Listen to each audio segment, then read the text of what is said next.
Hello all, welcome back to another new video plan with Bhavna. तो आज हम करने जा रहे हैं मिस्ट्री 002 का fourth question. Examine the perception of Indians of the NRIs, those are non resident Indians, and the overseas Indians, right.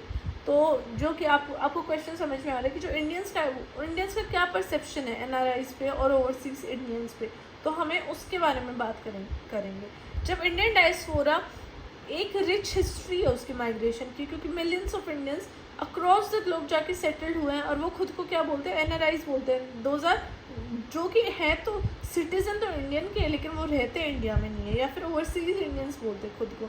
तब हम ऐसी डायस्पोरिक कम्युनिटी के बारे में बात करते हैं जहाँ पे इंडियन इकोनॉमी, कल्चरल आइडेंटिटी एक बहुत इंपॉर्टेंट रोल प्ले करती है।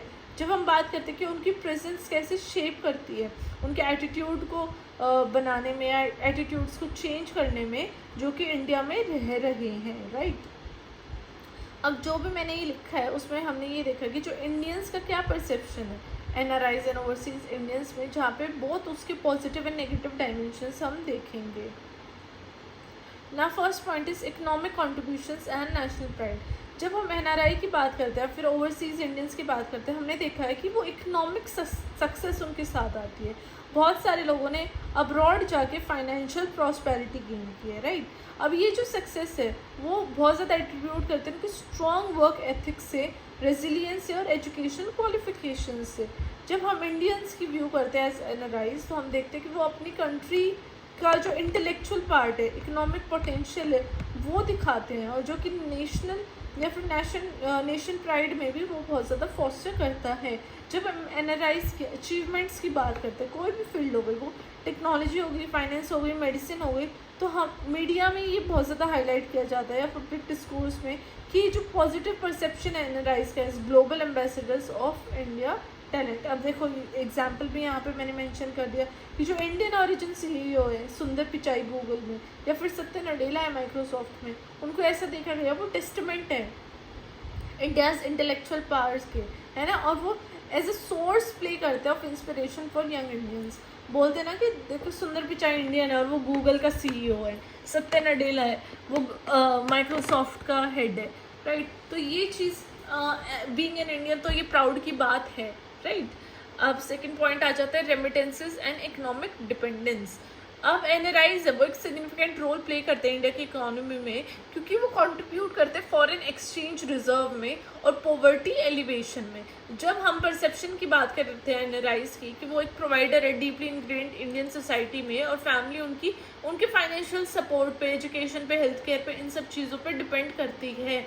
जब हम ऐसी इकोनॉमिक डिपेंडेंस की बात करते हैं जहाँ पे एक सेंस ऑफ सोशल इनइक्वालिटी आ जाती है ना, और NRI के इन कनेक्शन में, तो वो डिस्कनेक्ट हो जाते हैं everyday realities of ordinary Indians. अब जो इंडिया में रह ही नहीं रहा है, उसको क्या ही पता कि जो ऑर्डिनरी इंडियंस है उनकी डेली लाइफ की क्या प्रॉब्लम, डेली लाइफ की क्या इश्यूज़ है, वो क्या इश्यूज़ फेस कर रहे हैं, वो क्या डिफ़िकल्टीज़ है, राइट।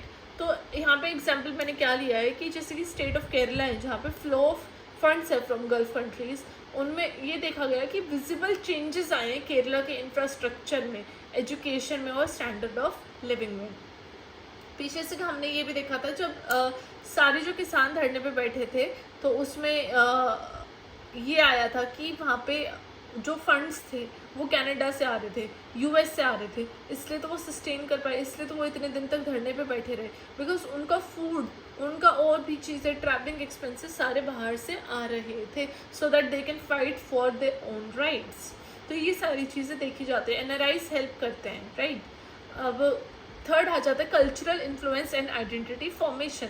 जब हम डायस्पोरिक कम्युनिटी की बात करते हैं जहाँ पे Indian culture both with in the country and abroad influence होता है, तो NRI ऑफन एक्ट करते हैं एज कल्चरल एम्बेसडर्स, जो कि प्रिजर्व एंड प्रमोट करते हैं Indian traditions, arts and cuisine globally. वो कंट्रीब्यूट करते हैं बॉलीवुड फिल्म से, वो लाइक पॉपुलर होने की कोशिश करते हैं, जैसे कि इंडियन क्लासिकल म्यूजिक हो गया, फेस्टिवल हो गया, जो कि हेल्प करते हैं ऐसा परसेप्शन फॉर्म करने का कि जो इंडियंस है उनका एक बहुत कल्चर जो वाइब्रेंट है और डाइवर्स है, राइट। अब एग्जाम्पल है कि जो इंडियन फेस्टिवल्स है, जैसे कि दिवाली, होली हो गया, नवरात्रि हो गया, अमंग इंडियन कम्युनिटीज़ जो कि बाहर रह रहे हैं, वो एक जो कल्चरल इन्फ्लुएंस है वो बना के रखता है, कल्चर से जोड़े रखता है। Fourth point is social distance and cultural stereotypes. Positive expect भी है मूव होने के, लेकिन नेगेटिव स्टीरियोटाइप्स और परसेप्शंस पे एनआरआईज एंड ओवरसीज इंडियंस के काफ़ी सारी काफ़ी सारी सेक्शन ऑफ सोसाइटी जो एनआरआईज को कैसे देखते हैं कि ये तो भाई अपनी इंडियन रूट से डिस्कनेक्टेड है, इनको तो कुछ पता ही नहीं है लोकल इशू क्या है, लोकल पीपल कैसे किन चीज़ों से गुजर रहे हैं, गवर्नमेंट क्या कर रही है और किस हद तक कर रही है, कितना झूठ है कितना सच है, और वो इस जो कॉन्स्पिशियस कंजम्पशन है ना, उसके अंदर वो फंस जाते हैं जब वो इंडिया विजिट करते हैं। तो ये जो परसेप्शन है ये लिमिटेड इंटरेक्शन से होता है। जब किसी इंडिविजुअल को जो बाहर रह रहा है उसका कोई इंटरेक्शन ही नहीं है इंडिया में, then how will that person get to know about the minor root deep root causes, है ना, जो भी डीपली रूटेड जो प्रॉब्लम्स है उनके जो कॉजेज है उसके बारे में वो कैसे उसको नॉलेज होगी। तो ये सारी जो चीज़ें वो मिसअंडरस्टैंडिंग क्रिएट कर देता है, जिससे कि जो कल्चरल डिवाइड है जो बिटवीन एनआरआईज है या फिर जो इंडिया में डिसाइड कर रहे हैं वो बहुत ज़्यादा बढ़ जाता है। जैसे कि फॉर एग्जांपल मीडिया कुछ एक ऐसी ओकेजनली ऐसे डिपिक्ट करती है एनआरआईज की पिक्चर कि ये तो आउटसाइडर्स हैं, तुम इंडिया में रह ही नहीं रहे तो तुम्हें क्या पता, you are outsider, you are nothing. तो जिन्होंने इंडियन वैल्यूज से टच जो है वो लूज कर दिया है और वो सोनली मटीरियलिस्टिक परसूट्स पे फोकस कर रहे हैं। अगर मीडिया ऐसी पिक्चर फ्रेम करते हैं देन लोगों के अंदर तो ऑफकोर्स वही पिक्चर रहेगी उनके दिमाग में कि हाँ भाई एनआरआईज तो ऐसे होते हैं, ओवरसीज इंडियंस तो ऐसे होते हैं, राइट। तो वो जो मीडिया है, मीडिया एक बहुत अच्छे से किसी की इज्जत भी करा सकती है और उसकी इज्जत उतार भी सकती है। तो ये यहाँ पे मेन जो सीन था वो ये था इस पॉइंट का ना। Fifth is challenges and cultural adaptation. अब जो एनआरआईज है वो काफ़ी ज़्यादा चैलेंज फेस करते हैं ताकि उनकी डुअल आइडेंटिटी हो जाती है। एक तो वो अपना इंडियन हेरिटेज से भी कनेक्शन फॉर्म करने की कोशिश करते हैं और जहाँ पे वो रह रहे हैं वहाँ के कल्चरल नॉर्म्स भी वो फॉलो या अडेप्ट करने की कोशिश करते हैं। जब हम इंडियंस की बात करते हैं कि वो ऐसा इस स्ट्रगल में है कल्चरल अडेप्टेशन के में, तो वहाँ पे एक साइन ऑफ डिसलॉयलिटी या फिर लैक ऑफ कमिटमेंट आ जाते हैं उनके इंडियन रूट्स की तरफ, राइट।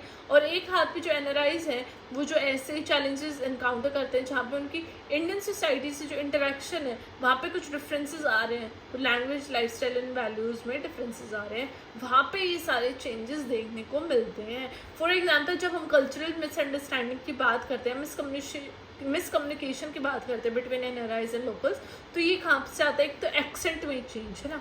ऑफकोर्स कोई इंडिया में है तो वो हिंदी का ज़्यादा यूज़ करेगा, अगर कोई बाहर कंट्री में है डिफरेंट, अगर यूएस में then that person will speak English. तो उस हिसाब से जब डेली कोई एक पर्टिकुलर लैंग्वेज बोलता है तो वो उसमें ज़्यादा फ्लुएंट हो जाता है, तो वहीं से वो एक्सेंट आ जाती है। तो देखते हैं कि अरे ये तो ऐसे बोलता है, ये तो एक्सेंट चेंज हो गई, ये तो ऐसे कपड़े पहनने लग गया, तो ये जो है ये डिटैचमेंट हो जाती है, या फिर उससे लोग खुद को अलग समझने लग जाते हैं, उसको अपने आप से अलग समझने लग जाते हैं। तो यहाँ पे ये डिटैचमेंट और अनफैमिलियरिटी का कॉन्सेप्ट आ जाता है। अरे तू तो नया पर्सन है, तुझे तो हम जानते ही नहीं, you were something else, now you are something else, we don't know who you really are. तो ये जो क्वेश्चन मार्क्स है ना ये निकल आते हैं। तो ये सारी मिसअंडरस्टैंडिंग या फिर ये मिसकम्युनिकेशंस जो है ये सारे इश्यूज क्रिएट कर देती है ना। टू कंक्लूड दिस आंसर, तो मैंने बताया कि जो परसेप्शन है इंडियंस का टुवर्ड्स एनआरआईज और ओवरसीज इंडियंस का वो बहुत पॉजिटिव भी है नेगेटिव भी है। जहाँ पे एनआरआई को एक ऐसे सोर्स ऑफ नेशनल प्राइड या economic prosperity and cultural enrichment की बात की तरह देखा जाता है, वहाँ पे स्टीरियोटाइप्स और मिसकंसेप्शंस भी आते हैं।